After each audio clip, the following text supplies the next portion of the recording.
Me chamo Marta Trimea, estou no 8º semestre do curso de Agronomia da Unijuí e hoje eu irei apresentar manejo e controles dos principais insetos pragas na cultura do girassol.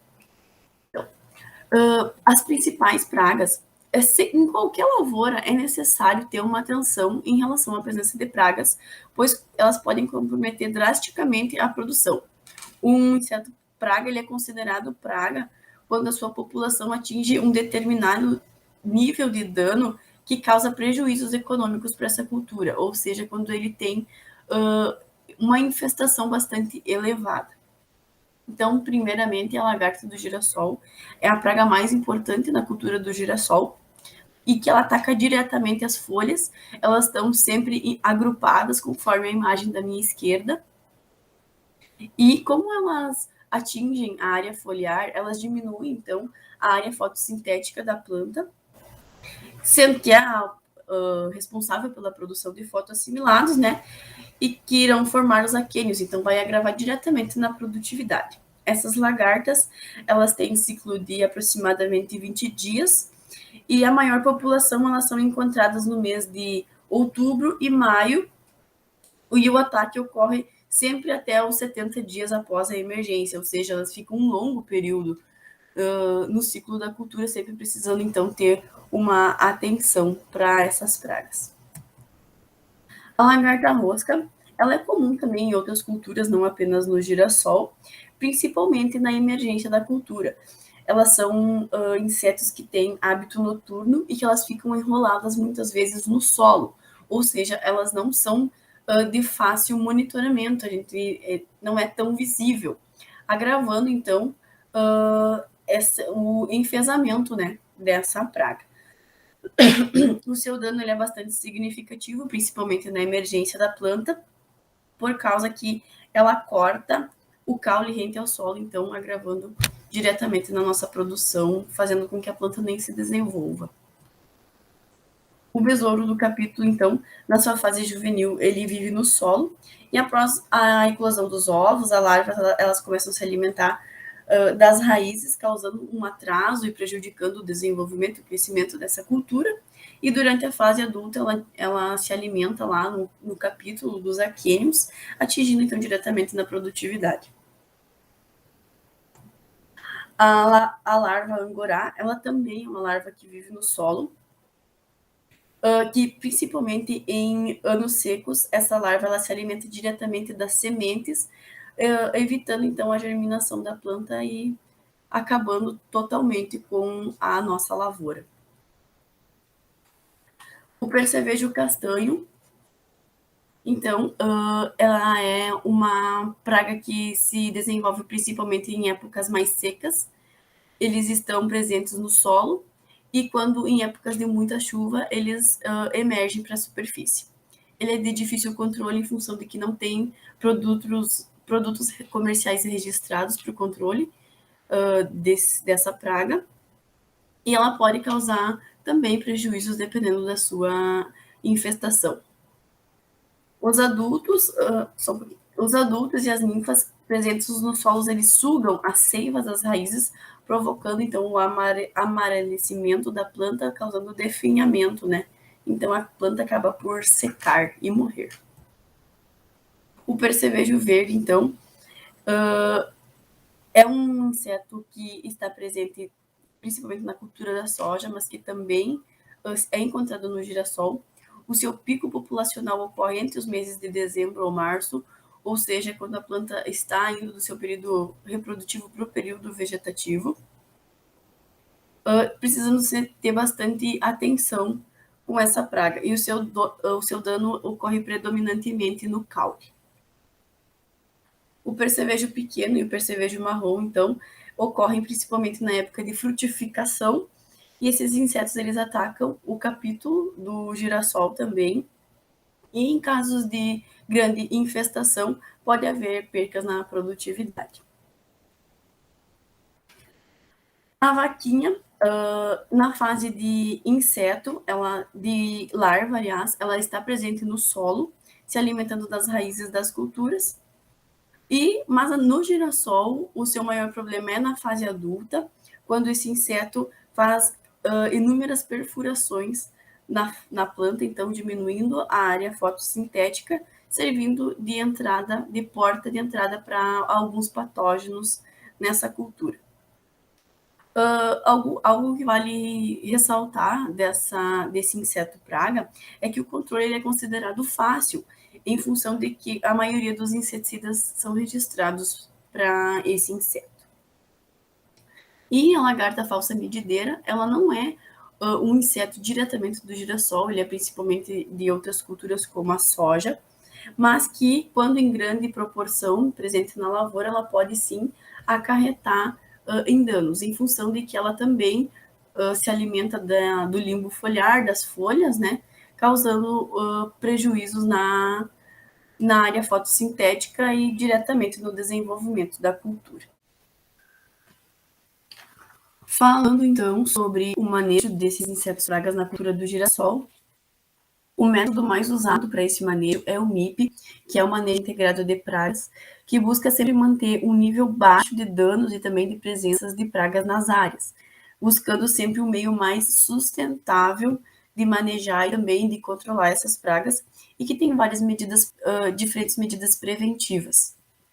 Conforme a imagem, então, nós conseguimos analisar que a partir da base, a principal base, então, é a taxonomia, a biologia e a ecologia da praga, ou seja, ter o conhecimento de como a praga se comporta, qual que é a sua forma, qual que é o dano que ela causa, a forma desse dano, para que ela seja reconhecida. Também a sua probabilidade de ocorrência, histórico nessa área. O segundo pilar, então, é fazer um monitoramento na lavoura, sempre, né, em qualquer fase vegetativa, analisar os níveis de controle, também a intensidade da presença dessa praga na lavoura, e quais as condições de ambientes presentes que são vantajosas para a praga, ter o conhecimento disso, e também quais que as condições que nós temos na nossa área, se é possível que essa praga esteja se desenvolvendo na nossa cultura do girassol. Com isso, então, a gente consegue ver que tem diferentes pilares de formas de controle, que vou citar alguns a seguir. Existe uma gama de opções de controles que são eficientes para o controle desses insetos pragas na cultura do girassol, e a decisão de qual estratégia utilizar, né, vai de acordo com a dinâmica das propriedades e conforme os critérios utilizados com os diferentes produtores e também as diferentes culturas. Porém, no caso do girassol, primeiramente vou falar sobre o controle cultural.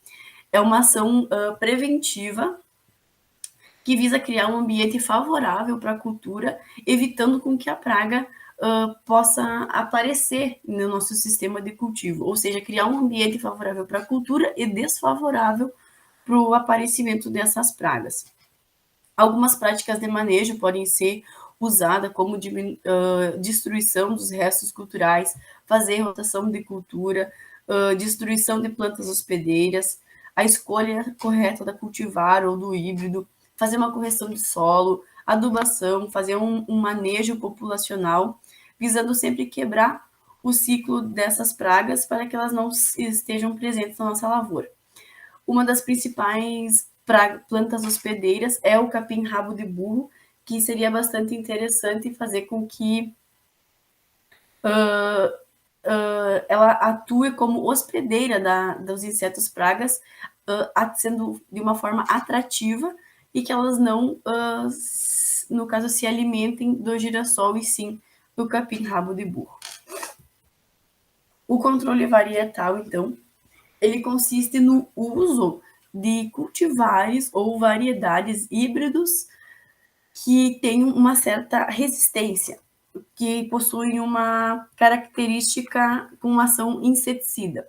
Ou seja, ela está na sua constituição genotípica e elas são menos danificadas do que outras plantas que não teriam essas condições genotípicas iguais. Então, elas têm quando são atacadas pelas pragas, elas são menos severas, digamos assim.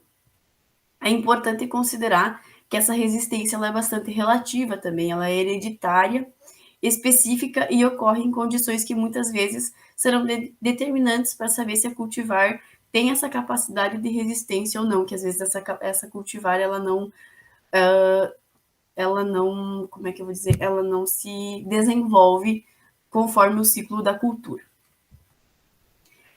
O controle biológico, então, é um método que ele vem crescendo cada vez mais no seu uso no dia a dia, que consiste na liberação de inimigos naturais, predadores, parasitoides, fungos entomopatogênicos, que realizam o controle desses insetos pragas. Esse método ele não tem um nível de eficiência tão elevado quanto o método químico, que eu vou explicar na sequência, mas que ele não é agravante ao meio ambiente, ou seja, é um controle mais natural, mais sustentável. Como atrativa de controle biológico, então a gente tem o uso de bacilos, que é para o controle de lepidópteros, também as microvespas tricograma, que é eficaz para combater ovos de algumas pragas. Esses parasitoides, ao encontrar os ovos das lagartas e percevejos, eles fazem a postura dentro desses ovos, então, e essas larvas elas eclodem. Também tem os fungos entomopatogênicos, como a Abelvéria baciana, que também é uma alternativa que possui capacidade de se desenvolver utilizando hospedeiros como larvas, lagartas e percevejos, que é as nossas principais pragas da cultura do girassol. E o controle químico, então, é o controle mais usado ainda. Ele é em função de que ele tem uma maior eficiência, o seu controle ele é quase total e praticamente imediato. Então ele resolve o problema do produtor de uma forma bastante eficaz. Porém, o mau uso desses agroquímicos, eles podem causar danos aos inimigos naturais, causando então um desequilíbrio natural. E por isso é um controle que está cada vez mais sendo comentado em função do mau uso, do seu mau uso.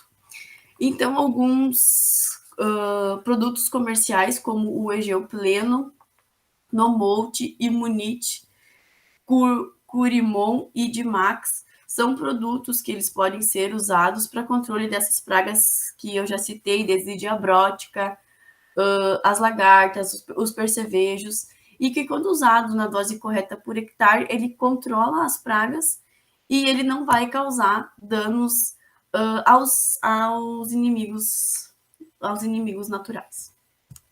Com isso, então, encerro a minha apresentação. Obrigada pela atenção de todos.